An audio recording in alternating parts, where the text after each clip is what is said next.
This from the Bleacher Report. Ideal landing spots for the Combine stars. Florida State defensive tackle Braden Fiske. They have the ideal landing spots: 49ers, Browns, Bengals. Fiske did well for himself. First in his position in the 40, 4.78 vertical, 33.5. Broad jump, 9 feet 9 inches. Yeah, the quickness and the agility were what, when he's moving back, it's almost like you could drop him in coverage. When you watched him at the Combine, I was like, this is a defensive tackle?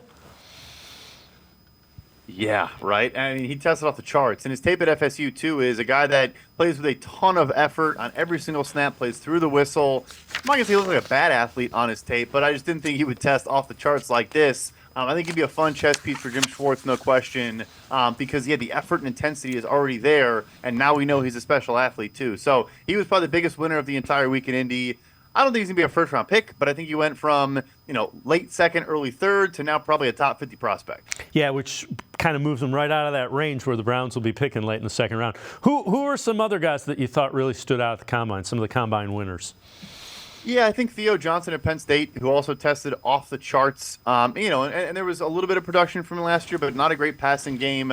He was a good run blocker. He's big, and he does move pretty well. He's fairly fluid in the open field. We just didn't get to see a lot of that, which of course happens. The Iowa tight ends always come out and they have 8 catches in their college career, and then they become George Kittle and Sam Laporta. So, it's a very hard thing to project, but the testing there was off the charts. And then this is an obvious one, but Xavier Worthy, the Texas wide receiver that broke the Combine record in the 40 at 4.21.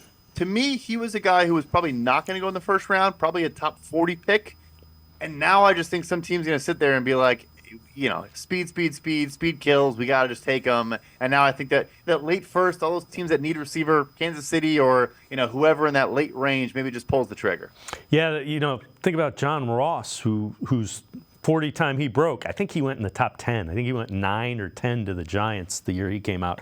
Let me ask you this. With Worthy, for whatever reason, I saw a lot of Texas football. He looks more like a football guy that's playing track than a track guy that crossed over to football.